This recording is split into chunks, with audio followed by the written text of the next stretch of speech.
सध्या तरी असं वाटतं की ज्यांच्या विषयक सहानुभूतीची लाट निर्माण झाली आणि ज्यांच्या एकूण शेवटी का असेना ज्यांची उमेदवारी एकदम जाहीर झाली आणि त्यांनी ज्या पद्धतीनं लोकांच्या पर्यंत पोहोचले त्यांना नेमका नक्कीच या सगळ्या चौरंगी लढतीमध्ये त्यांनाच फायदा होईल असं मला अगदी स्पष्ट वाटतं. हे राजकारणाचं हे नव्हे, तुम्ही विकासाकडे कोणीच लक्ष द्यायला तयार, विकासाच्या मुद्द्यावरती कोणीही बोलायला किंवा तो मुद्दा हायलाइट करायला कोणच नाही. दुर्दैवानं यांचं चांगुलपणा चांगलेपणा हे लोकांना ते दाखवू शकले नाहीत. एखाद्या नेत्यानं मी घरफोड्या केल्या वगैरे पक्ष फोडले वगैरे असे काहीतरी वक्तव्य करणं, लोक अरे तुम्हीच ते कबूल करताय की मी वाईट केले असं, ही तुमची कबुली लोकांना आवडलेली नाही.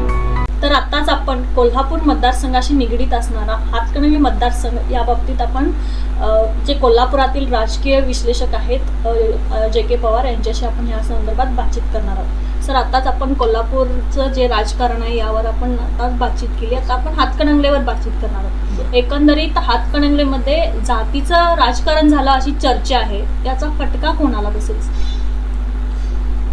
हातकणंगले मतदारसंघाचा जर आजपर्यंतचा इतिहास पाहिला तर तिथं जातीचं राजकारण होतं हे आजपर्यंत स्पष्ट झालेलं आहे.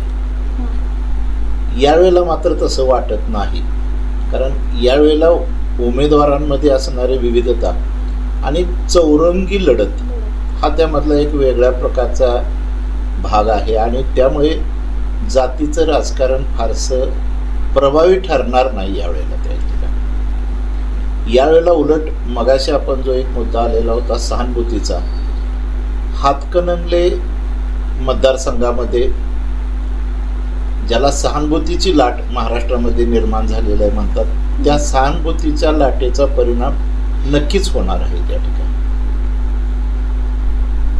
मग जे उमेदवार एकूण 4 आपण पाहतो त्यामध्ये तसं पाहिलं तर विद्यमान खासदारांचं काम, त्यांचे एकूण लोकांशी असणारा संपर्क वगैरे हा बऱ्यापैकी आहे, त्यामध्ये कोणत्याही प्रकारचं दुमत नाही.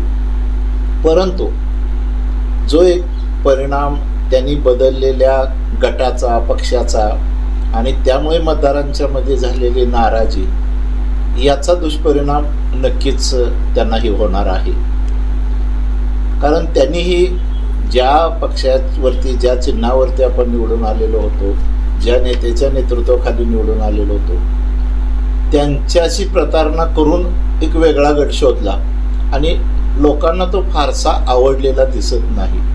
अर्थात जोपर्यंत उद्धव बाळासाहेब ठाकरे शिवसेना गटाचा उमेदवार त्यामध्ये सहभागी झालेला नव्हता तोपर्यंतचं एक वातावरण अगदीच वेगळं होतं. परंतु ज्या वेळेला या गटाच्या उमेदवाराची उमेदवारी जाहीर झाली आणि संपूर्ण हातकणंगले मतदारसंघातील वातावरणच बदललेलं आहे, तिथं मग 2 गोष्टी घडल्या. एक तर पहिली गोष्ट सहानुभूती आणि ठाकरे गटाने ज्या उमेदवाराला त्या ठिकाणी उमेदवारी दिली, ज्या व्यक्तीला, त्या व्यक्तीचा तालुका आणि त्या तालुक्याला आजपर्यंत हातकणंगले मतदारसंघामध्ये प्रतिनिधित्व मिळालेलं नव्हतं.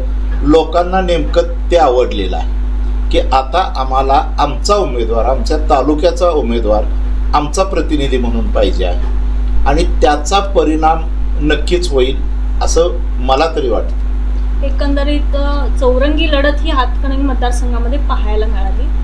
वंचितचा फटका कुणाला बसेल असं वाटतं तुम्हाला? वंचितचा फटका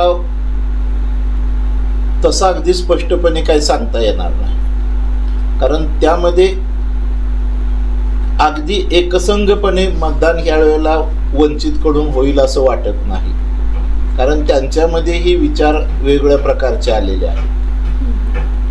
एकूण जे वातावरण तयार झालेलं आहे, सहानुभूती असेल किंवा प्रचारातली एक विविधता असेल, या सगळ्यामुळे तो एकसंघपणे सगळा कुठेतरी एकाच उमेदवारावरती प्रभाव त्यांचा पडेल असं दिसून येत नाही.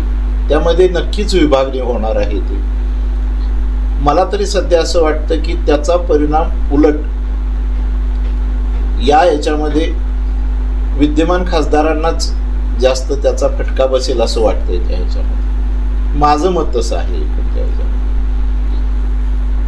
कारण त्यांचं जरी काम असलं तरी ते ज्या बाजूला गेलेले आहेत ते लोकांना आवडलेलं नाही. त्यांच्याविषयी लोकांमध्ये जे एक लोकमत आता तयार झालेलं आहे ते अतिशय नकारात्मक अशा स्वरूपाचं आहे. त्यांची भूमिका कोणालाही या अर्थानं पटलेली नाही आणि ते निवडणुकीमध्ये त्याचे पडसाद नक्कीच उमटतील असं वाटतं. एकंदरीतच विद्यमान खासदारांनी वेगळीकडे गेल्यामुळे जी नाराजी नागरिकांतून दिसली असं तुम्ही म्हणताय. बरोबर. मग म्हणजे विद्यमान खासदारांनी काम केलं आहे त्याला तिथली माणसं समाधानी होती का असं तुम्हाला वाटतं? विद्यमान खासदारांचं काम झालेलं आहे त्याबद्दल दुमत नाही. त्यांनी काम केलेलं आहे. लोकांशी संपर्कही त्यांचा त्या पद्धतीनं होता. त्याचं कारणही असं आहे की त्यांना त्यांच्या आजोबा, त्यांच्या मातोश्री यांची राजकीय वारसा, त्या आजोबांनी मातोश्रींनी केलेलं काम, मतदारांशी असणारा संपर्क, जोडलेले नाळ यांनीही तो वारसा जपलेला दिसून येतो. मात्र त्यांचा जो एकूण यावेळेला या सगळ्या वातावरणामध्ये त्यांना जो वेगळ्या गटामध्ये प्रवेश करावा लागला तो बहुसंख्य मतदारांना आवडलेला नाही. न आवडण्याचं कारण असं की ती एकूण घटना ही महाराष्ट्राच्या संपूर्ण राजकारणाला थोडीशी ज्याला आपण कलंकित करणारी म्हणतो तशी घडलेली होती आणि ती लोकांना आवडलेली नाही. ती व्यक्ती कोण आहे, त्यांचं चुकलं का दुसऱ्यांचं चुकलं वगैरे यामध्ये लोकांना काही रस नाही आहे. जे घडलं ते चुकीचं आहे असं लोकांचं म्हणणं आहे. हे घडायला नको होतं. अशी एवढी फाटाफूट एवढ्या पद्धतीनं एकमेकांच्या वरती हल्ले प्रतिहल्ले वगैरे हे राजकारणाचं हे नव्हे. तुम्ही विकासाकडे कोणीच लक्ष द्यायला तयार नाही. विकासाच्या मुद्द्यावरती कोणीही बोलायला किंवा तो मुद्दा हायलाईट करायला कोणच तयार नाही. फक्त ते कसे वाईट आहेत आम्ही कसे चांगले आहेत, त्यांनी म्हणायचे ते कसे वाईट आहेत आम्ही कसे चांगले आहोत. हेच राजकारण गेली 2 वर्ष चालू आहे आणि ते कुठल्याही सामान्यातल्या सामान्य माणसालाही ही बाब आवडलेली नाही. आरोप प्रत्यारोप हे नको आहेत. लोकांचं कसं आहे, ज्या वेळेला 14-19ला या संपूर्ण भाजपने काँग्रेस कसं वाईट आहे हे लोकांना सांगितलं, लोकांना ते पटलंही. त्यांच्या प्रचाराचा एक मोठा परिणाम तसा झाला. आता तेवढं आम्हाला पटलं म्हणून आम्ही तुम्हाला दिले. परत अजूनही तुम्ही परत या निवडणुकीत ते कसं वाईट आहे म्हणून सांगता, याचा अर्थ नेमकं काय? म्हणजे तुम्हाला दुसरं काहीच नाही, तुम्ही काहीच करू शकत नाही, फक्त ते वाईट आहेत हे नाही आहे, लोकांना मान्य नाही. ते तुमचे पहिल्या 2 निवडणुकांमध्ये मान्य केलं लोकांनी की ठीक आहे वाईट आहेत, तुम्ही किती चांगले आहोत हे आम्हाला बघायचं. दुर्दैवानं यांचं चांगुलपणा चांगलेपणा हे लोकांना ते दाखवू शकले नाहीत. तुमच्या मते आता विद्यमान खासदार आहेत त्यांनी दुसऱ्या एका ह्याच्यात प्रवेश केला आहे, ते स्वतः त्यामध्ये खुश आहेत की नाही, तुम्हाला काय वाटतं? त्यांचा एकूण आजपर्यंतची जर परंपरा पाहिली एकूणच तर ज्या पद्धतीनं त्या गटाचं राजकारण चालू आहे ते त्यांना मनापासून आवडत असेल असं मला तरी वाटत नाही. आणि कुणालाच असली गोष्ट आवडणार नाही. राजकारण म्हणजे उगीच एखाद्या व्यक्तीला किंवा एखाद्या समूहाला पूर्णतः संपवणं हे राजकारण असत नाही. राजकारण हे लोकांच्या कल्याणासाठी असतं. हिथं कल्याणाचा कुणाशी सुतराम संबंध दिसत नाही आणि मग हे कुणालाच आवडणार नाही. विद्यमान खासदारांनाच काय, आमच्यासारख्या सामान्य माणसाला हे मान्य नसते की अरे तुम्ही राजकारणामध्ये काय करताय, राजकारणातून आपण लोकांचं कल्याण करायचं आहे, देशाचा विकास करायचा आहे, देशातल्या सामान्यातल्या सामान्य माणसाचा विकास करायचा आहे, तो तुम्ही कुठे विचारच करत नाही.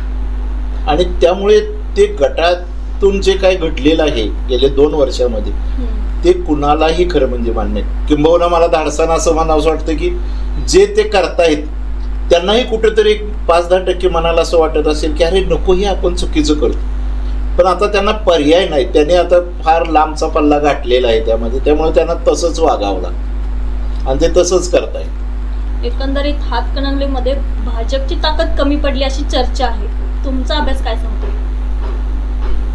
भाजपला ज्या काही मला तरी असं वाटतंय की मध्यंतरी उमेदवारीच्या बाबतीमध्ये आवाडे गट वगैरे या ज्या काही गोष्टी घडल्या त्यामुळे थोडंसं कमकुवतपणा दिसून आलेला आहे.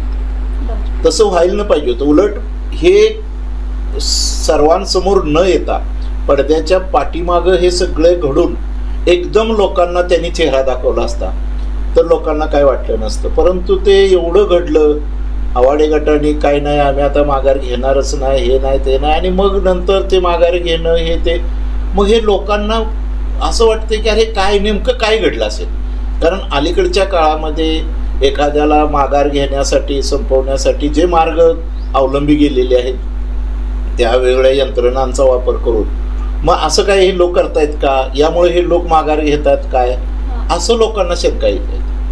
आणि त्यामुळे मग जो एक चांगला विचार करणारे पक्षीय माणूस असेल तो सुद्धा नाराज होतोय. आणि त्यातून मला असं वाटतं की भाजपच्या लोकांनाही ते एक नाराजी आहे किंवा नको एवढं कशासाठी, आपण अगोदरच जाहीर करायला पाहिजे की हे आमचे उमेदवार. ही नाराजी कुणाच्या पत्त्यावर पडेल? नागरिकांची नाराजी. ही नाराजी नक्कीच ज्यांच्याविषयी सहानुभूतीची लाट निर्माण झालेली आहे त्यांच्या पत्त्यावर पडणार, त्यांच्या पत्त्यावर नक्कीच पडणार आहे. कारण त्या सहानुभूतीचा त्यांना फायदा होणार आहे. बरं, त्यांची सहानुभूती एकदा पक्ष फुटून जर हे सगळं वातावरण शांत राहिलं असतं तर सहानुभूती मिळालीच नसती. परंतु तुम्ही पक्ष फोडल्यानंतर सुद्धा रोज त्या व्यक्तीच्या त्याच्यावर त्या हल्ला करत होता आणि एखाद्या नेत्यानं मी घरफोड्या केल्या वगैरे, पक्ष फोडले वगैरे असे काहीतरी वक्तव्य करणं, लोक अरे तुम्हीच ते कबूल करताय की मी वाईट केले असं. ही तुमची कबुली लोकांना आवडलेली नाही. मी पक्ष फोडला, तोडफोड मी करतोय हे जाहीर सांगणं आणि ते माझं कर्तव्यकार्य आहे हे म्हणणं हे राजकारणातलं चांगुलपणाचं लक्षण नाही आहे. एकंदरीत या चौरंगी लढतीमध्ये विजयाचं वारं मग कुणाकडे फिरेल?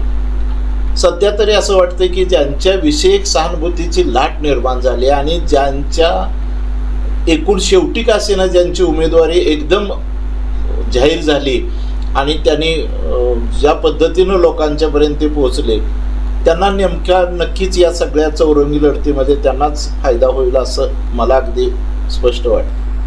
धन्यवाद सर. तुम्ही आम्हाला एक राजकीय विश्लेषक म्हणून अशी एक अनमोल माहिती आम्हाला दिली, त्यामुळे मनापासून धन्यवाद. तर आत्ताच आपल्यासोबत होते कोल्हापुरातील प्रसिद्ध राजकीय विश्लेषक JK पवार सर. तर त्यांच्या मते ही जी हातकणंगले मतदारसंघातील जी सहानुभूतीची लाट आहे ही सत्यजित आबांकडे आहे आणि ते निवडून येतील असं त्यांचं मत आहे. पाहत राहा माझा महाराष्ट्र कोल्हापूर.